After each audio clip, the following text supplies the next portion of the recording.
گەرموگەشترین سڵاوەکانتان پێشکەش بینەرانی خۆشەویستی تەلەڤیزیۆنی کۆمەڵە بە یارمەتی هاوڕێیانی هاوکارم لەگەڵتانم بۆ پێشکەشکردنی هەواڵەکانی سەر لە بەیانی ڕۆژی پێنجشەممە سەرەتا سەردێڕی چەند هەواڵ دەست بەسەرکرانی دوو هاوڵاتی لە شارەکانی کامیاران و مەهاباد بەیاننامەی 16 بەندکراوی سیاسی زیندانی ئێڤین دژ بە بێبەشکرانی تاهێر نەقەوی لە دەرمان کۆبوونەوەی ناڕەزایەتی کرێکارانی شێرکەتی نەوتی فەلات قارە لە ناوچە عەمەلیاتیەکانی بێهرەگان ناڕەزایەتی خانشینکراوانی سەنعەتی فولاد لە ئەهواز و کۆبوونەوەی نانەواکان لە شاری مەشهەد.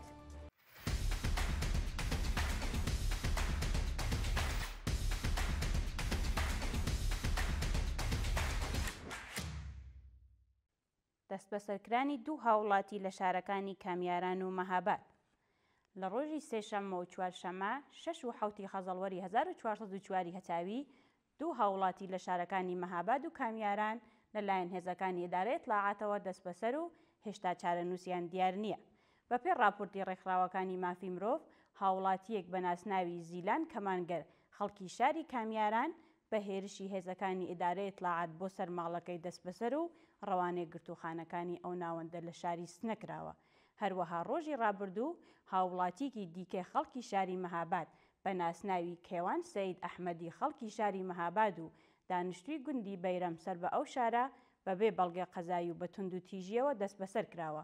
شایانی باسە سەرەڕای بە دوواداچوونی بنەماڵەی ئەو دوو دەست بەسەر کراوە لەسەر دۆخی تەندروستی و شوێنی ڕاگرتنیان تا کاتی داڕشتنی ئەم هەواڵە سەبارەت بە ئەو دوو هاوڵاتیە زانیاریەک لە بەردەستانیە. گۆڕانی کاربەری گۆڵی ورمێ بۆ کانگەی خۆی بەپێی دوایین هەواڵەکان لەلایەن بەرپرسانی ناکارامە و کەم تەرخەمی ڕژیمی کۆماری ئیسلامیەوە نەک تەنیا هەوڵ بۆ ئاوەدانکردنەوەی گۆڵی ورمێ نادەن بەڵکو بۆ کانگەی خۆی دەیگۆڕن. بەپێی راپۆرتەکان سەرەڕای بەڵێنەکانی بەرپرسانی گەندەڵی ڕژیمی کۆماری ئیسلامی بۆ بژاندنەوەی گۆڵی ورمێ هیچ هەنگاوێک لە ئەو بوارەوە لەلایەن دەوڵەتی کۆماری ئیسلامیەوە نەنراوە. گۆڵی ورمێ بە تەواوی وشک بووە و لە داهاتوودا کاریگەری خراپی تەندروستی لەسەر هاوڵاتیان ساز دەکات.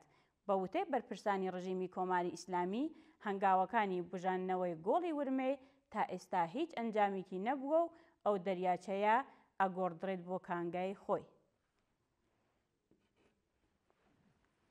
بەردەوامی دەست بەسەرکران و ناڕوونی چارەنووسی کامران ڕەواز لە زیندانی مەهاباد بەپێی راپۆرتەکان سەرەڕای تێپەڕبوونی زیاتر لە 110 ڕۆژ لەسەر دەست بەسەرکرانی کامران ڕەواز هاوڵاتی خەڵکی شاری مەهاباد هێشتا چارەنووسی ئەو بەندکراوە دیار نییە. ناوبراو ڕێکەوتی 20 پوشپەڕی ئەمساڵ بە هێرشی هێزەکانی ئیدارەی ئیتلاعات بۆ سەر ماڵەکەی دەست بەسەر و ڕەوانێ گرتوخانەکانی ئەو ناوەندەکرا. ئەو هاوڵاتیە دوایین ڕۆژەکانی مانگی خەرمانانی ئەمساڵ پاش کۆتایی هاتنی لێپرسینەوە لەلایەن هێزە ئەمنیەکانەوە ڕەوانێ بەندیخانەی شاری مەهاباد کراوە.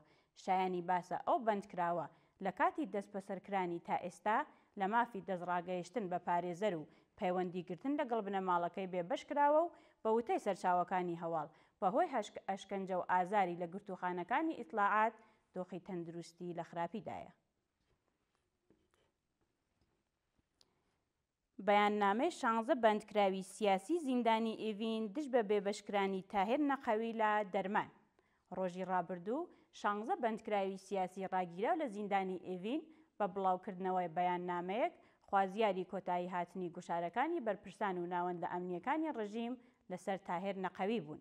لە بەیاننامەکەدا ئاماژە بەوە کراوە کە بێبەشکرانی ئەو بەندکراوە لە دەرمان و هەروەها پێدانی مرەخەسی دەرمانی بنپێکرانی ئاشکرای مافی مرۆڤ و یاسای نێودەوڵەتی مافی بەندکراوان لە جیهانە و پێویستە پێداویستی دەرمانیەکانی ئەو هاوڵاتیە دابین بکرێت. لە بەردەوامی بەیاننامەکەدا جەخت لەسەر ئەوە کراوەتەوە کە بەرپرسانی زیندان بە ئەنقەست درەنگ ئەو بەندکراوە ڕەوانەی نەخۆشخانە دەکەن و ڕژیمی کۆماری ئیسلامی لە هاتنە پێشەوەی هەر جۆرە کارەساتێک بەرپرسیارە. کۆبوونەوەی ناڕەزایەتی کرێکارانی شێرکەتی نەوتی فەلات قارە لە ناوچە عەمەلیاتیەکانی بێهرەگان ڕۆژی چوارشەممە 7 خەزەڵوەر کۆمەڵێک لە کرێکارانی شێرکەتی نەوتی فەلات قاڕەی شاغڵ لە ناوچە عەمەلیاتی بێهرەگان دژ بە پێنەدانی حەقدەسە دواخراوەکانیان کۆبوونەوە. بەشداربووانی کۆبوونەوەکە بە وتنەوەی دروشم دژ بە دابین نەکرانی ئیمنی شوێنی کار و هەڵکردنی پلاکارد خوازیاری بەرزکردنەوەی ئاستی حەقدەست بەپێ ڕێژەی هەڵاوسان، دابینکردنی ئەمنیەتی پیشەیی، ئیمکاناتی ڕفاهی و بیمەی دەرمانی کارامە، وەرگرتنی هێزی کاری نوێ، بەکردەوە دەرهاتنی یاسای 15 ڕۆژکار و 15 ڕۆژ پشودان و هەروەها سەربەخۆیی سندوقی خانەنشینی خاننشینکراوانی سەنعەتی نەوت بوون. ناڕەزایەتی خاننشینکراوانی سەنایەعی فولاد لە ئەهواز. ڕۆژی چوارشەممە 7 خەزەڵوەر کۆمەڵێک لە خاننشینکراوانی سەنایەعی فولاد دژ لە خوارەوە بوونی ڕێژەی حەقدەستەکانیان لە بەردەم ئوستانداری پارێزگای خوزستان کۆبوونەوە. خاننشینکراوانی ناڕازی ئاماژە بەوە دەکەن کە بەهۆی بایەخنەدانی بەرپرسانی ڕژیمی کۆماری ئیسلامی بە ژیان و مەعیشەتی خاننشینکراوان و هەروەها کەمبوونی حەقدەستەکانیان دۆخی ژیانیان لە خراپیدایە و توانای دابینکردنی سەرەتاییترین پێویستەکانی ژیانی بنەماڵەکانیان نییە. لە بەردەوامی کۆبوونەوەکەدا خاننشینکراوان خوازیاری هاوسانسازی حەقدەست، دابینکردنی بیمەی دەرمانی کارامە، کۆتایی هاتنی گوشاری ناوەندە ئەمنیەکان لەسەر خاننشینکراوانی ناڕازی و ئازادی دەستبەجێ خاننشینکراوانی بەندکراو بوون.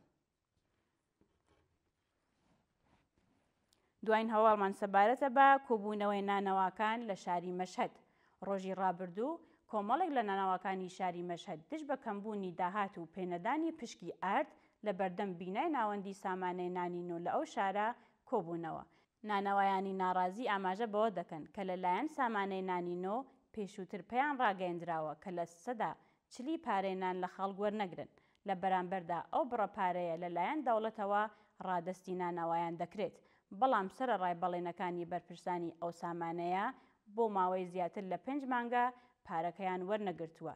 لە بەردەوامی کۆبوونەوەکەدا ناڕازیان خوازیاری بەدواداچوونەوەی دادپەروەرانەی ناوەندە قەزاییەکانی ڕژیم لەسەر گەندەڵی بەرپرسانی ئەو ڕێکخراوە و هەروەها سزادانی تاوانباران بوون. بینەرانی عەزیز و خۆشەویست، هەواڵەکانتان پێشکەشکرا. هەر شاد بژین.